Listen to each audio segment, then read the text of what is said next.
đầy tua tế đầy phnom tế tại ngọt tại đôi cái su bằng ôn dương khác đầy tua đây rồi có đây mình tua trang phóng đây là bài sạch đi có đây ấy sót hay đây có cái su còn ngọt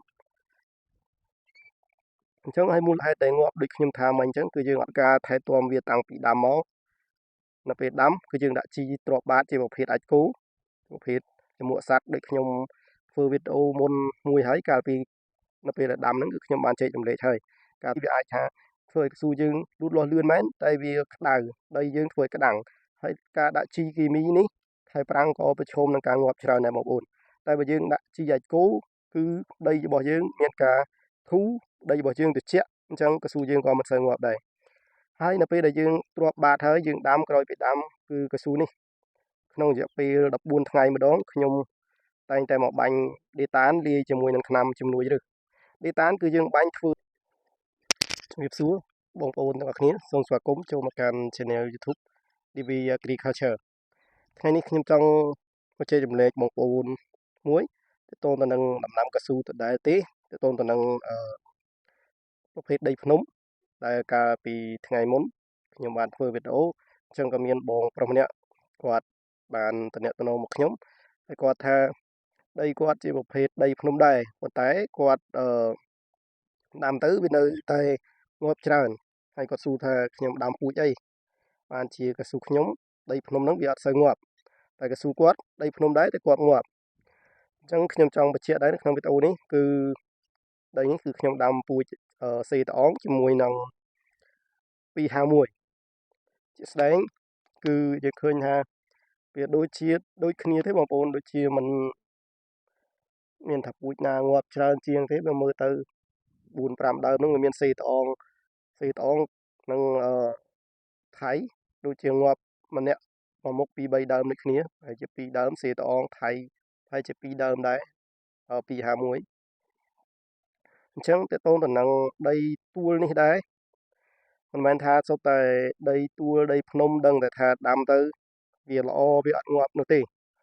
វាមានកត្តារួមផ្សំច្រើនដូចខ្ញុំបានធ្លាប់ចែកចម្លែកបងប្អូនពីមុនហើយវារួមផ្សំទាំងការថែទាំរបស់យើងរួមផ្សំតែនឹងនេះថាការលូតលាស់របស់កស៊ូយើងកាលដែលយើងទើបតែដាំកាលណាដែលពីនៅទូចពីនៅរដូវវស្សាវាមានកម្លាំងគ្រប់គ្រាន់វាមានអាហារគ្រប់គ្រាន់សម្រាប់ស៊ីអញ្ចឹងគឺនៅពេលដែលយើងដាំនៅពេលដែលខែប្រាំងគឺកស៊ូរបស់យើងវាអត់ងាប់ទៅតាមនឹងដែរដោយសារកស៊ូយើងមានកម្លាំងហើយ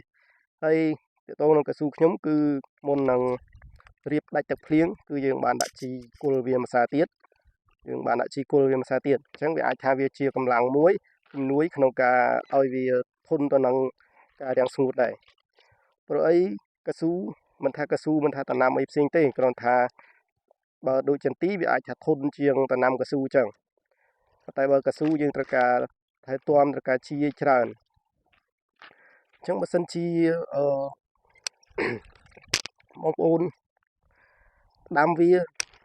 អត់ដាក់ជីអត់បាញ់ពៅវាអត់បាញ់ដេតានអត់បាញ់បំពន់វាអាហ្នឹងក៏ខែប្រាំងវាអាចថាប្រឈមនឹងងាប់ច្រើនដែរធម្មតាមនុស្សយើងកាលណាឧទាហរណ៍ថាអត់មានអីហូបអញ្ចឹងទៅនៅពេលដែលយើងជួបនៅក្តៅឬក៏ជំងឺគឺវាឆាប់នឹងកាន់តែដុនដាបខ្លាំងទី1គឺការដែលយើងអត់ឃ្លានហ្នឹងគឺវាធ្វើឲ្យយើងឈឺមួយទៅហើយធ្វើឲ្យយើងបាក់កម្លាំងធ្វើឲ្យយើងគ្មានកម្លាំងក្នុងការប្រយុទ្ធប្រឆាំងទៅនឹងជំងឺរោក៏កម្ដៅអីទៅហើយអញ្ចឹងកស៊ូក៏ដូចគ្នាបើសិនជាកស៊ូបងប្អូនដល់ពេលដែលរដូវវស្សានេះជារដូវដែលកស៊ូយើងកំពុងលូតលាស់ជារដូវដែលវាត្រជាក់តែបងប្អូនអត់បានថែទាំវាអត់បានបាញ់បំពន់វាអត់បានដាក់ជីវាអត់បានជំនួយវាអាហ្នឹងនៅពេលខែប្រាំងគឺវាងាយនឹងងាប់ហើយអញ្ចឹងព្រៃខ្ញុំឃើញច្រើនដែរប្រភេទដីនិយាយទៅមិនមែនថាដីភ្នំឬក៏ដីអីទៅទេសូម្បីតែដីក្រហមដីបងប្អូនដែលគាត់ធ្លាប់ដាំដលូងយូរហើយបើសិនជាគាត់ដាំកស៊ូហើយគាត់អត់ដាក់ជីអត់ថែទាំខែប្រាំងក៏ងាប់ដូចគ្នាតែបើសិនជាដីក្រហមដែលគេមានជីគ្រប់គ្រាន់ភាគច្រើនគឺមិនងាប់ទេដីក្រហមដាំកស៊ូមិនសូវងាប់ទេបងប្អូនដោយសារដីក្រហមវាសម្បូរជីវជាតិហើយវាប្រភេទដីវាល្អអញ្ចឹងដីក្រហមជាប្រភេទដីលេខ1ហើយនិយាយទៅជាប្រភេទដីឆៅដីលេខ1ហើយអញ្ចឹងគឺកស៊ូដាំដីក្រហមអត់សូវងាប់ទេប៉ុន្តែនៅតែមានបងប្អូនមួយចំនួនងាប់ ងាប់ដោយសារដូចខ្ញុំថាអញ្ចឹងគឺការថែទាំហើយដីរបស់គាត់អាចថាដាំទៅលងយូរឆ្នាំទៅធ្វើវារងខ្សោះជីវជាតិហើយគាត់គូផ្សំនឹងការថែទាំរបស់គាត់មិនបានដាក់ជីគល់មិនបានបាញ់ថ្នាំអំពន់បានជំនួយវាទៀតអញ្ចឹងធ្វើឲ្យរដូវប្រាំងមកដល់គឺកស៊ូនឹងដឹងតែងាប់តែម្ដងនៅភូមិខ្ញុំក៏អញ្ចឹងដែរគឺមានអ្នកដែលគាត់ដាំដីទួលមិនទួលដូចដីខ្ញុំពេកទេបងប្អូនមិនទួលដល់អញ្ចឹងពេកទេប៉ុន្តែនៅតែងាប់ច្រើនសឹងថាងាប់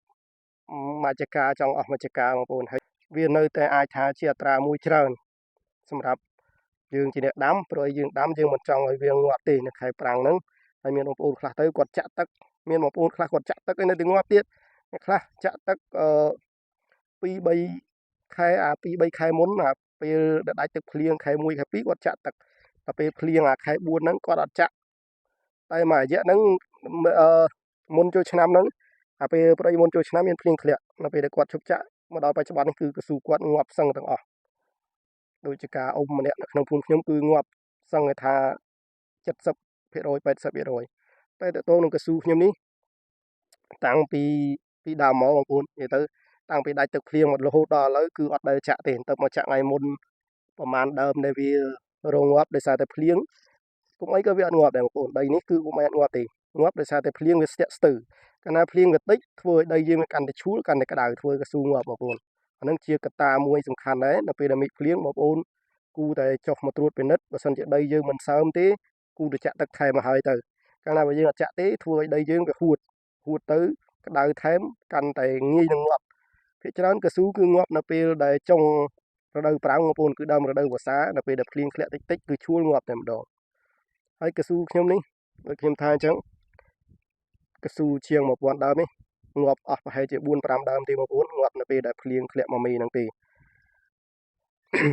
អញ្ចឹងហើយទើបខ្ញុំមកថ្ងៃនេះគឺចង់ចែករំលែកបងប្អូនថាមូលហេតុអីបានកស៊ូខ្ញុំជាប្រភេទដីទួលទេដីភ្នំទេតែអត់ងាប់ទៅដូចកស៊ូបងប្អូនយើងខ្លះដីទួលដែរឬក៏ដីមិនទួលចឹងផងដីលបាយខ្សាច់ឬក៏ដីអីសោះហេតុអ្វីក៏កស៊ូគាត់ងាប់អញ្ចឹងហើយមូលហេតុដែលងាប់ដូចខ្ញុំថាមិញអញ្ចឹងគឺយើងអត់បានថែទាំវាអត់បានដាក់ជីវាពីនៅរដូវវស្សាយើងអត់ថែចាំដល់ពេលខែប្រាំងបានចាប់ផ្ដើមចាក់ទឹកហើយដល់ពេលចាក់ទៅចាក់អាចថាមិនដិតដល់ចាក់មិនគ្រប់គ្រាន់អាចនឹងធ្វើឲ្យងាប់លើសដើមតែកស៊ូខ្ញុំគឺយើងធ្វើការថែទាំវាតាំងពីដើមមកនៅពេលដាំគឺយើងដាក់ជីទ្រាប់បាតជាប្រភេទអាចគោប្រភេទចំមួកសัตว์ដូចខ្ញុំធ្វើវីដេអូមុនមួយហើយកាលពីនៅពេលដែលដាំហ្នឹងគឺខ្ញុំបានចែករំលែកហើយការទ្រាប់បាតគឺយើងគួរតែជ្រើសរើសប្រភេទ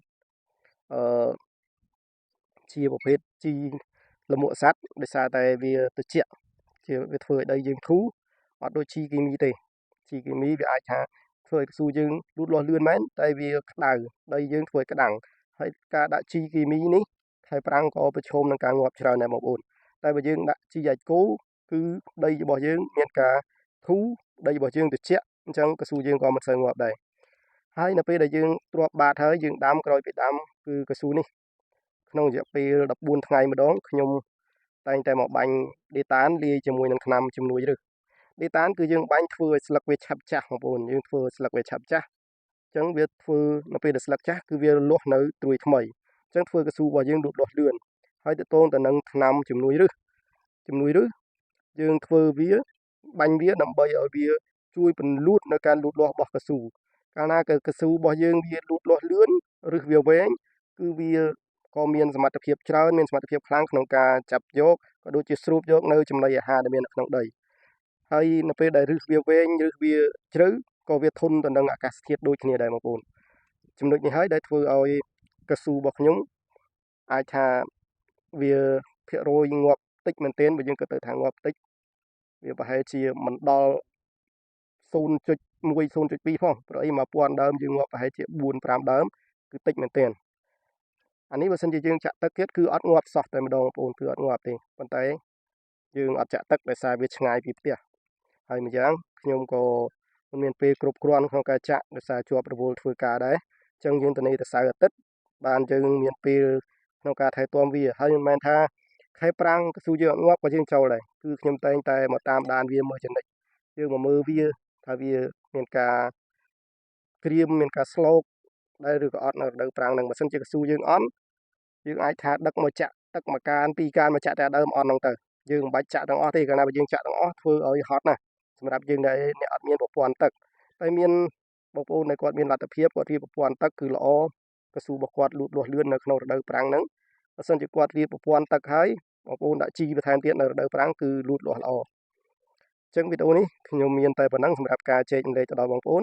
សង្ឃឹមថាវាជាប្រយោជន៍ក៏ដូចជាចំណេះដឹងសម្រាប់ទៅដល់បងប្អូន